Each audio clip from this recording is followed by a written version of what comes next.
एक खोरी में 10,000 क्या 50,000 लोगों को इन्होंने विस्थापित कर दिया, हटा दिया यहाँ से, लेकिन आपसे 143 फार्म हाउस नहीं हटे। मैं कहूंगा भाजपा सरकार की या कांग्रेस सरकार की बहुत बड़ी नाकामी है कि आप फॉरेस्ट एरिया को आपने खत्म करवा दिया। नगर निगम वाले एडवर्टीजमेंट के लिए वर्ज सेंटर वर्ज के ऊपर एडवर्टीजमेंट का कॉन्ट्रैक्ट देने जा रहे हैं। अब आप ये देखिए, जब पेड़ बड़े बड़े हो चुके हैं, अगर बीच में वहां पे उन्होंने लगा दिया तो पेड़ काटेंगे वो।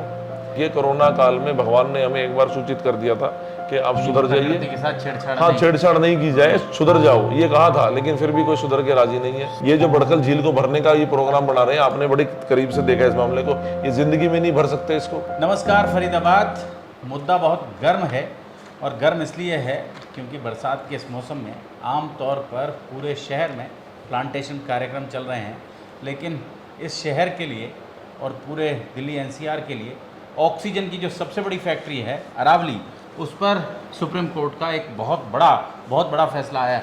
हमारे साथ हैं वरुण शोकन और समाज सेवी हैं वरुण शोकन, और उन्हीं के साथ बातचीत करेंगे। लगातार इस तरह की गतिविधियों में रहते हैं, ग्रीन ट्रिब्यूनल के साथ बातचीत करते हैं, हमेशा वहाँ मुकदमे डालते हैं शहर की आबो हवा को सुरक्षित रखने के लिए। क्या है वरुण, बड़ा मामला है? देखिए, बड़ा बहुत 80-85 पेजों का ऐतिहासिक मामला है जी। 82 पेजों का करीब इन्होंने सुप्रीम कोर्ट ने, हमारी उच्चतम जो सर्वोच्च न्यायालय जो उन्होंने उसने फैसला सुनाया है, और बड़ा फ्रूटफुल कहेंगे हम इसको। और ये बेसिकली जितने भी मामले होते थे इसके साथ क्लब कर दिया जाता था, उन सब का क्लब होकर एक बड़ा जो आज ये मामला कल की डेट में आया है। और इसमें यह कहा गया है जितने भी अरावली में निर्माण हुए हैं फॉरेस्ट लैंड पे, फॉरेस्ट लैंड ही है सारा, अरावली फॉरेस्ट PLP जो सेक्शन 4 के अंदर आते हैं, पंजाब लैंड एक्विजिशन एक्ट जो भी है, उसके अंदर जितने भी आते हैं, उनको 1980 के बाद जो भी निर्माण हुए हैं वो सारे के सारे अवैध करार दिए गए हैं। सिर्फ उनको जिन्होंने सेंट्रल गवर्नमेंट से परमिशन ले रखी थी, सिर्फ उनको छूट दी जाएगी, नहीं तो किसी को कोई छूट नहीं है, सारे डेमोलिश करे जाएंगे। और उसके बाद एक और चीज़ जो इसमें इंपॉर्टेंट नोट करने वाली है, उसको रिस्टोर भी किया जाएगा एज इट इज कि जैसे पहला फॉरेस्ट था, जैसे खोरी इन्होंने उखाड़ के घेर दी सारी, और वहाँ पे मतलब ऐसा नहीं कि वो जो मलबा पड़ा है, वो जो खंडरात हैं, बिल्कुल वहाँ से हटाया जाएगा, उसको हटाया जाएगा, उस मलबे को हटाया जाएगा और वहाँ पेड़ दोबारा से लगाए जाएंगे, उसको जंगल बनाया जाएगा। बेसिकली ये इस ऑर्डर में मोटा सा जो है वो है, जो लब्बो लुभाव है इस आदेश का। और इसके साथ ये इतनी सारी जो पिटिशंस थी वो सब ये इसके साथ पिटिशंस ऐसी हैं, आपको याद होगा 153 फार्म हाउस थे, उनकी पिटिशन भी उनके साथ चल रही थी, और बड़े बड़े फार्म हाउसेस हैं, उनकी पिटिशन भी उनके साथ चल रही थी, होटल्स वगैरह का, होटल्स भी हैं, स्कूल्स भी, मेरे ख्याल से ये स्कूल भी आ जाएंगे इसमें। तो ये तो मेरे ख्याल से बने हैं सारे 2002 में, 2001 में या 1992 में, 80 के बाद बने, 80 के बाद का जो हाँ। बेसिकली आप ये देखिए, जो अरावली है, अरावली स्कूल है, मतलब 40 साल मानव रचना है, ये जो स्कूल्स हैं, इन स्कूल की बेसिकली शिक्षा दे रहे हैं, लेकिन आप कर क्या रहे हैं? आप खुद के ऊपर अप्लाई तो कर नहीं रहे, लेकिन बच्चों को शिक्षा फैक्ट्री बना रखी है बच्चों को पढ़ा के निकालने की, लेकिन आप खुद गलत काम कर रहे हैं। और ये क्या, और जितने बैठे हुए हैं, ये farm house 143 farm house, 143 farm की लिस्ट थी, आप वो देखिए, खोरी में 10,000 क्या 50,000 लोगों को इन्होंने विस्थापित कर दिया, हटा दिया यहाँ से, लेकिन आपसे 143 फार्म हाउस नहीं हटे। लेकिन हाँ, सर्वोच्च न्यायालय सब कुछ देख रही है, वो देख तो क्यों, 10 किलोमीटर था, हमें तो ये बड़ा ही वो लगा था, क्योंकि आज की डेट नहीं है, 2013 का केस डला हुआ है ये सिविल अपील में, और इसमें कई सारे NGT के केसेस भी इन्होंने हवाला दिया है। आप ये देखिए, अपील 1873 2016, ये 8454 2014, 3 मई 2013, तो अलग अलग ये 21 अगस्त 2021 जो अलग अलग सारे केस जोड़ दिए इन्होंने, ये सारे केस जोड़ दिए, हाँ, रेट पिटिशन इनसे अलग भी जोड़े हैं, सबको क्लब करके इन्होंने एक। और मैं कह रहा हूँ, जो ये हमारे DSP साहब की जो शहादत हुई है, इनके साथ जो हुआ है, उसको भी बढ़ा, मतलब उसकी ये बहुत बड़ी वजह होगी इस मुकदमे, इसके फैसले के ऊपर, क्योंकि सुप्रीम कोर्ट ने देखा कि हमारे इतने सीनियर ऑफिसर्स, शायद पुलिस वालों को ना लगाओ, लेकिन इनको जरूर लगा कि इतने हमारे सीनियर ऑफिसर को असॉल्ट हुआ, उसका मारा गया उसको, और शहीद हुए हैं, वो सही मायने में शहीद हुए हैं। और उसको देखते हुए कि हमारे मना करने के बावजूद भी इस तरह की हरकतें चल रही हैं, और आप देखिए, ये मैं कहूँगा भाजपा सरकार की या कांग्रेस सरकार की बहुत बड़ी नाकामी है कि आप फॉरेस्ट एरिया को आपने ख़त्म करवा दिया। आप देखिए, मनाली है, भर जाता है पूरा, शिमला भर जाता है पूरा। अरे अपना यहाँ पे तुम बसा लेते तो यही शिमला और मनाली हो जाते हैं, हमें जरूरत ही नहीं थी कहीं जाने की। एक तरफ पहाड़ है, एक तरफ नदी है, दोनों को कंजर्व करते। अब नदी का देखिए, प्लॉट काट दिए सारी तलहटी में, नदी के में। हाँ, तो मतलब कि और एक चीज बताता हूँ आपको, एक नई चीज और सामने आई है। अभी क्या कर रहे हैं नगर निगम वाले, एडवर्टीजमेंट के लिए वर्ज, सेंटर वर्ज के ऊपर एडवर्टीजमेंट का कॉन्ट्रैक्ट देने जा रहे हैं। ये जो बीच में ग्रीन जो पोल्स लगी हुई है, हाँ, अब आप ये देखिए जब पेड़ बड़े बड़े हो चुके हैं, अगर बीच में वहां पे उन्होंने लगा दिया तो पेड़ काटेंगे वो। मतलब इन्हें किसी को कोई मतलब नहीं है कि क्या है। मतलब आप ये देखिए, कोरोना काल में भगवान ने हमें एक बार सूचित कर दिया था कि आप सुधर जाइए, के साथ छेड़छाड़ हाँ, छेड़छाड़ नहीं की जाए, सुधर जाओ, ये कहा था, लेकिन फिर भी कोई सुधर के राजी नहीं है। सुधर के राजी नहीं है। और उसके अलावा पहाड़ को तो पहाड़ छोड़ ही नहीं रहे, पहाड़ तो छोड़ा ही नहीं, पीस कर चूरा बना देना चाहते हैं।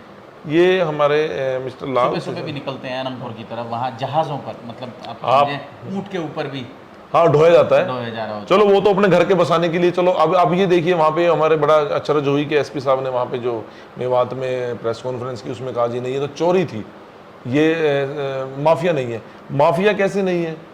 ट्रक भर के जा रहा था, कोई बुग्गी नहीं ले जा रहा था, कोई ऊँट नहीं ले जा रहा था। अनंतपुर में तो आप और हम कितनी बार गए हैं, क्या हालात थे और क्या हो गया। ये जो बड़कल झील को भरने का ये प्रोग्राम बना रहे हैं, आपने बड़ी करीब से देखा इस मामले को, ये जिंदगी में नहीं भर सकते इसको। जो क्रैक, एक पानी तो नीचे ही जाएगा, जो नीचे नदी है वो जो और झील बन चुकी है वो नीचे हो चुकी है, इससे इसमें कैसे पानी टिकेगा? वहाँ चला जाएगा, वो जाएगा, ऑब्वियस सी बात है। आप कैसे, कब तक वो प्लास्टिक का थोड़ी ना है, वो तो क्रैक्स आ चुके हैं, नेचुरल क्रैक्स जिस नदी में, जिस भी झील में आए हैं, आज तक तो पानी टिक नहीं पाया, एक्वीफायर फट गया है, एक्वीफायर फट गया। हाँ, बेसिकली ये है। और वो दूसरी झीलें वो नीचे हो चुकी हैं, मतलब ही नहीं है। ये कोई नैनी झील और नैनीताल वाली या भीमताल थोड़ी है जो नीचे से। सरकार का प्रयास है, सरकार प्रयास, बेसिकली सरकार का कोई प्रयास नहीं है, ये आप ना कहिए। अगर सरकार का प्रयास होता तो जो 50,000 लोगों को विस्थापित कर सकती है सरकार, वो इनको क्या 143 फार्म हाउसों को नहीं हटा सकती थी। और मैं एक चीज और है, सरकार के पास संकल्प शक्ति की तो कमी है बरबर, ये मान लो। संकल्प शक्ति की तो बेहतरी मतलब बहुत। कोर्ट से आदेश आ गया है, मुझे अचंभा ये है इस बात का कि कोर्ट ने इतना सख्त आदेश दिया है, क्या ये आदेश लागू हो पाएंगे? देखिए, बड़ा सवाल ये है वरुण। नहीं, हम ये कहना चाहते हैं जो 143 फार्म हाउस है, मैं किसी के रोजगार पे कभी भी मैं नहीं चाहता कि किसी के रोजगार का नुकसान हो, लेकिन 143 फार्म हाउस वाला कोई भी ऐसा इंसान नहीं है जो, ये साइड बिजनेस है, ये किसी का रेगुलर बिजनेस नहीं है। रेगुलर सबके हैं। ये आप जाओगे, कोई डॉक्टर है, कोई एडवोकेट है, जो मतलब हाई लेवल बड़े बड़े अधिकारी हैं, इन्वेस्ट कर दिया, पैसा पड़ा था, बेसिकली ऐसा कर दिया भाई, सरप्लस पैसा था, लगा दिया, कर दिया, तो ये वो है। आप वो तो आपसे हटे नहीं, आपने इतने लोगों को जो हटा दिया वहां से, 50,000 लोगों को। अच्छा, पर आमतौर पर इस तरह के जो फैसले आते हैं और हम सम्मान करते हैं, मीडिया में बड़ा चटपटा सा लगता है, 2-4-5 दिन उनकी चर्चाएं रहती हैं, लेकिन उसके बाद इन फैसलों पर कोई बहुत ज़्यादा कार्रवाई नहीं होती। एक वो एनजीटी का मामला था, बड़ा मामला था, ये ग्रीन बेल्ट्स पर इन्होंने शराब के ठेके खोल, वो मेरा ही ऑर्डर है, वो वही मैं और मैंने उसमें दोबारा, मानोगे नहीं, मैंने कोरोना टाइम से पहले से मैंने उसमें 2 साल हो गए, मैंने उसमें कंटेम्प्ट डाली हुई है, लेकिन आज तक ऑर्डर नहीं आया। हमारे जैसे लोगों को एक आता है, ये मतलब अनाप शनाप इल्जाम लगाए जाते हैं, या हम हैं क्या? आप दिखा सकते हो, हम बोल सकते हैं, कोर्ट जा सकते हैं, कोर्ट ने ऑर्डर कर दिया, इंप्लीमेंट तो यही करेंगे ना। अगर आप मुझे डीसी का चार्ज दे दो, मुझे आप सीपी का चार्ज दे दो, तो मैं, तब तो मुझे आप कहने लायक हो, लेकिन मेरे पल्ले क्या है? मैं तो सिर्फ एक खुलासा कर सकता हूँ। हाँ, अपने अपनी जान जोखिम में डाल सकते हैं, उससे फालतू कुछ नहीं है। ये जान है, ये कहीं डालो, सीधी सी बात है, और कुछ नहीं है। अब लगातार जिन मामलों को हम उठा रहे हैं, उन्हीं में लोगों को लग रहा है कि पता नहीं इन्हीं को अंदर डाल दें। हाँ, ये बिल्कुल टारगेट पे है। हम तो हमेशा टारगेट, आप भी टारगेट पे हो। आपने जो अभी एसएसबी हॉस्पिटल का उठाया, क्या गलत कहा आपने? कोई ये पूछने वाला तो डॉक्यूमेंट्स में है क्या? अभी तक तो मुकदमे दर्ज होना चाहिए। क्यूआरजी हॉस्पिटल वाला हालात ये हो गए वरुण कि सरकार के पास ये व्यवस्था नहीं है कि आरटीआई में वो कागज नहीं दिखाए जा रहे हैं, आप मैंने एसएसबी की फाइल नहीं दिखा रहे हैं। मैंने मांगे हैं, तो मेरे से कहा गया है कि फर्स्ट अपील में लगाइए मैंने, कि पर्सनल कागज है। और आप एक और आपको नहीं बताऊंगा मैं, फरीदाबाद का बहुत बड़ा स्कूल के रिजम्पशन ऑर्डर हो चुके हैं, मेरे को ऑर्डर कॉपी नहीं दे रहे वो। आप ये देखिए, जब आप बच्चों को निकाल देते हो फीस ना भरने की वजह से, तो आप स्कूल वाले को क्यों तवज्जो दे रहे हैं जब वो उसका पैसा नहीं दे रहा? किराया देना होता है करीबन 6% टोटल कॉस्ट ऑफ लैंड जिस पे आपने बना रखा है, वो लीज पे जो लैंड होती है, लीज पे ये रेंट होता है, तो वो दे नहीं रहा, उसके रिज्यूम हो रहा है। पता नहीं, मुझे ये भी नहीं पता किस रीजन से, लेकिन रिजम्पशन ऑर्डर हुए हैं इंटरनल हमारे पास, लेकिन कॉपी नहीं दे रहे वो, क्योंकि एक क्रोनिक कैपिटलिज्म चल रहा है। ये बड़े लोग जो हैं, ये एक तंत्र चला रखा है। शहर के मुश्किल से 1000 लोग होंगे, गिनती के 1000 होंगे भी नहीं, 500 लोग जो पूरे शहर को मैनिपुलेट कर रहे हैं, कुएं में धकेल रहे हैं, हर रोज़ कब्जे हो रहे हैं और बस बुरा हाल है। वरुण, हमारे साथ बातचीत करने के लिए, हमें समय देने के लिए बहुत बहुत धन्यवाद। शुक्रिया, नमस्कार।